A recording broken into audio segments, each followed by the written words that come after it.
Josh, let me know when y'all are ready. Okay. We're good. This is good? Everybody else good? Joey? Everybody good? All right. Open up for questions for Coach Tim Corbin. What did you guys take away from the scrimmage this weekend at Rutgers? Well, I just think it's information that you can take back with you that you don't gain when you're playing one another. I would say in most cases it's really good information, particularly how good they were. I thought they were very physical. Their pitching was good. They didn't throw many balls down the middle of the plate. They certainly hit the ball well. They put pressure on us, and in the time that we've been together, that's probably what we needed right away, just so that we can take that information, move forward, and grow with it. Mm-hmm. Just a couple of Sawyer Hawks, Carter Holton, Brian Ginther. When are they going to get back on the mound? Sawyer today. Carter and Ginther are close, but not sure it'll be this weekend. And then Deegan Cordova. I know he's been hurt. What's his status? He will start tossing this week. Mm-hmm. Yeah. How do you balance playing against another opponent and obviously taking something away from that, but it also being really early on in the fall? Yeah, I don't try to really think about balancing it so much as getting guys opportunities, see what they can do. I think it gives you. We were able to play everyone. We were able to pitch most of the staff. But I just think it's getting kids' feet wet and getting them out there. I mean, we've been on the field as a team 5 days prior to this, so there's a newness to it, and not just the game itself, but the in-between actions that occur, whether it's in the dugout or whether it's just basic game activity that needs to be rehearsed. So it was a good opening for all of that. RJ Austin's played a couple spots in the fall and played in the center of the summer a little bit. In an ideal world, is he playing all over this year, or is it one position ideally? I think to get the best out of anyone, it's consistency of a position, and he would be included of that. I think when you look at guys like Austin Martin and RJ Austin, their flexibility and the capability to play different positions it certainly helps a team, but at the same time, if you can get them closer to where they're going to be and where it benefits the team the most, I think that's the best thing. One more pitcher, J.D. Thompson. Yep. What's his timetable? It's coming. I think I would put him in the same category as Holton and Ginther. Okay. And then, what do you see kind of happening with, the center field situation? Who do you see maybe as people who could play there? I just see a group of kids that are playing that spot right now, and any one of them could play it, but that's, there's not a defined spot right now with any of them. They're all just playing and learning how to compete there. And then scrimmaging a team like Wake Forest that made it to the Final Four in Omaha last year. What are you hoping to gain from playing against a team that's been that good? Just looking to get on the field again in a game. I mean, they certainly have a good team. We know that, and they have some very good returning players, and they acquired some very good players. So it's just a good opportunity to play a really good program that academically and athletically is a lot like Vanderbilt. Mm-hmm. Coach, in other sports, preseason scrimmages aren't made available typically to fans. What does that do for the program, just to get the fans kind of an early look at the program well before the season starts, like this weekend? No, I think from a fan standpoint, it does. It gives you a glimpse of what potentially will be on the field. Get to see a lot of kids play, which is good. Certainly for parents too. But I think for the players themselves, it puts people in the seats, and that feeling that you get by playing outside competition with fans, with interest, before February. How was Hamilton last week? RJ? It was good. Well, you can do both, I guess. He's getting better, by the way. It's good. It's great. You know, I talked to Ari a little bit about it, but I've been before with my wife at the same venue, and I did say back then to her, I said, if we can ever get the kids here to see this, it would be an eye-opening experience in terms of the level of just investment made into doing something really, really well at a high level and doing it every day, and not having many days off, and just being able to replicate performance. It certainly was eye-opening. But to be in New York, it's eye-opening. I mean, it's a great place to visit, you know, for me. Now, live there, it's like bases loaded, no outs, and a 2-0 count to Aaron Judge every time. It felt like a lot of anxiety on that bus, but I like Nashville. Coach, obviously with the playoffs going on right now, we saw Sonny Gray in Minnesota. What is it like to be able to turn on the TV and see a former player on your screen? Happy for him. Just happy that they get that opportunity. Former players, former coaches, you know, looking at that Phillies dugout and seeing Mike Calitri, who was coaching here, see Caleb Cotham, who played here, and then see some of our former players who have the opportunity to play at the highest level at the very end. It's happy for them. Happy that they get that experience, and happy that they can take this experience and maybe some way, somehow blend it into what they're doing right now. I asked you about this a little bit last week, but after, you know, having Andrew Buchanan having pitched twice so far this fall, you know, what have you seen from him in the early going as he kind of works back? I think confidence and just getting back out there again, I think is the most important thing. We're trying to get him as many touches as possible. He's going to touch it again today, so good for Andrew. He works extremely hard at what he does. He loves the craft of pitching. I mean, it's on his mind all the time, but he's a bull. I mean, physically, and he's done nice things with his body during this period.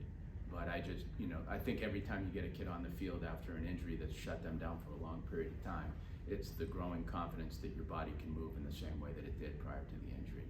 And I think for him, that's where he's going.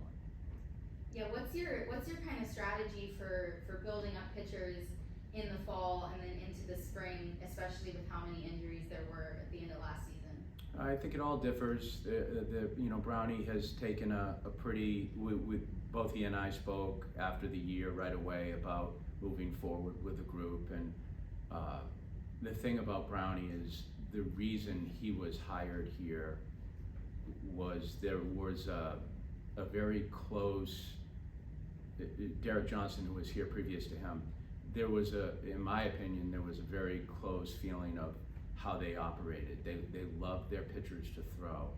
And Brownie is very meat and potatoes in terms of how he operates with the pitchers. It's athleticism, it's strength, and throwing. And they've done a lot of that this fall in terms of long toss, in terms of getting on the mound, so they're throwing a lot. So I think what he's doing is just building up volume with every single one of them. But to your question, it's going to differ with each kid. There might not be a lot of ramp-up time for several kids who, I'm not saying, using him as an example, but a Thompson or Holden or Ginther maybe, to where they start throwing, they just keep throwing, you know, on into January and February, where another kid might take that 3-week shutdown so we can get him back in February. So it's different upon the pitcher. Yeah, and then do you feel like it's best to have pitchers maybe throwing at their top velocity or their top, I guess, max of what they can do in the fall, or do you think it's better for them to build that up more gradually and kind of save that for the spring? You know, velocity, that probably is not, well, that's not the objective.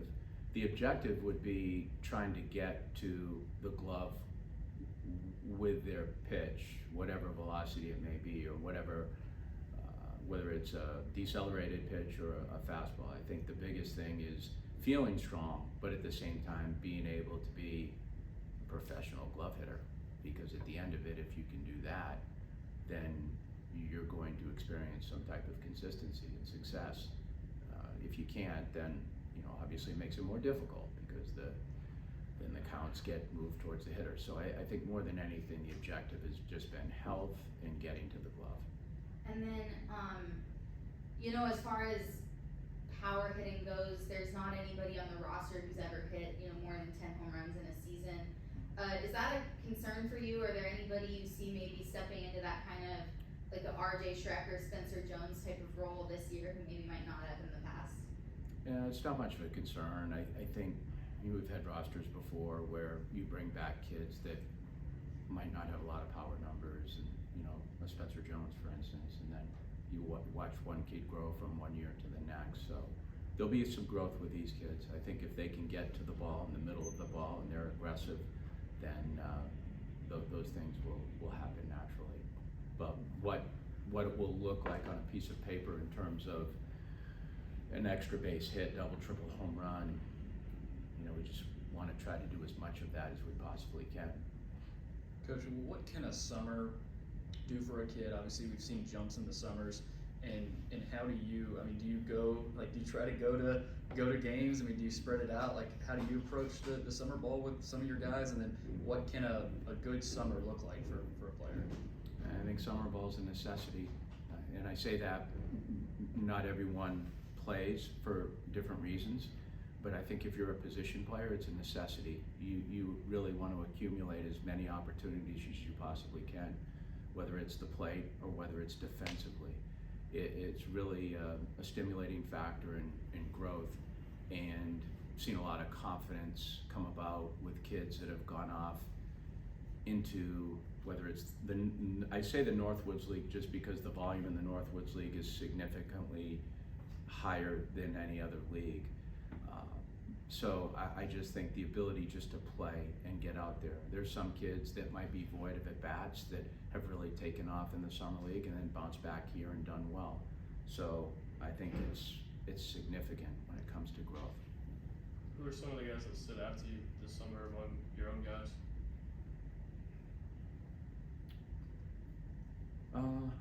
Vastine.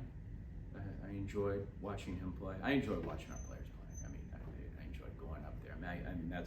That's kind of a thing from my wife and I to do every summer, is spend a week and just watch them play. But I would say Vastine, I would say Austin. I'm going to leave some players out. Poteet certainly had a great summer himself. But I just think that Cunningham, if their team can play well, and it's good that they go up there individually, but it's also good that they're part of something that wins. And I think Cunningham's been able to experience that 2 years in a row in the summer. Vastine was able to experience it this year. Espinal was able to experience it last year. Winning is really important in life when you're in competition and you're in sport. And learning how to win and how it's done with a group of other people is a blending mechanism that's really important for a person in general. So I think to see a lot of those teams, or a lot of our kids in the playoffs at the end, that means just as much to me as anything. You mentioned learning how to win, and a lot of people view that as a cliche at times, but it feels like a real thing. How do you kind of develop that? Is it just doing it, or is it a mentality thing? What does that mean to you also? It's not cliche. Yeah, right. Learning how to win is also very significant, and it starts with a foundational thought of learning how to compete first, not audition, but compete and get on the field and think. You look at baseball in general, and it's made up of a one-on-one battle to start the game. It's a pitcher versus hitter, hitter versus pitcher, and it's okay. I'm going to win this battle. And you mentioned postseason baseball, but you see it at its highest level right now, and it's the meaning behind what you do, and it's the gift behind what you do, which is if you train and practice and get in the weight room and spend a lot of time in the batting cages or the pitching lab for a pitcher, then the gift you get is the game itself, and learning how to do that and do it well and do it with emotion but yet contained, and doing it for other people outside of yourself. It's a very tremendous feeling. From the early first couple scrimmages, you know, what have you seen from your freshman class?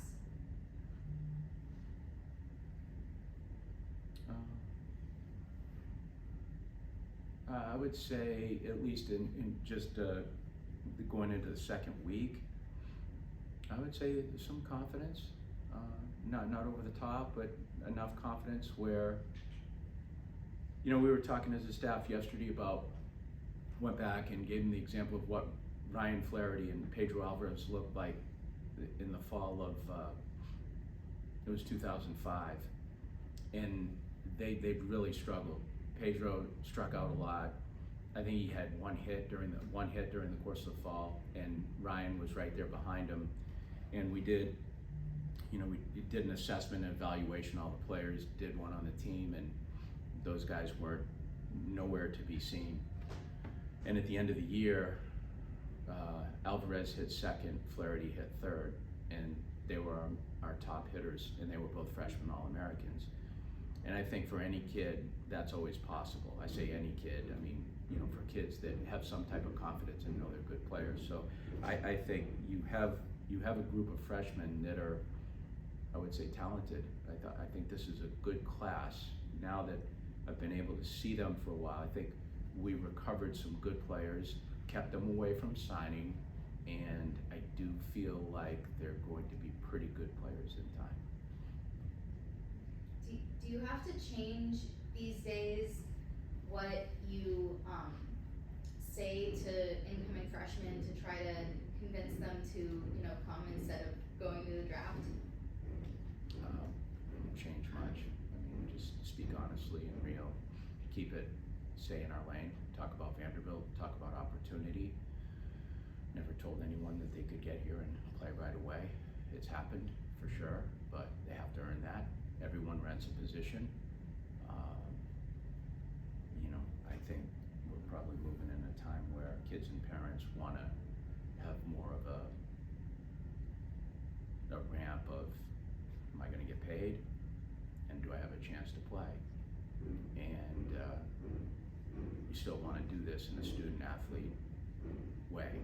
We don't want to do this as an athlete-student. That's not how we've grown a program.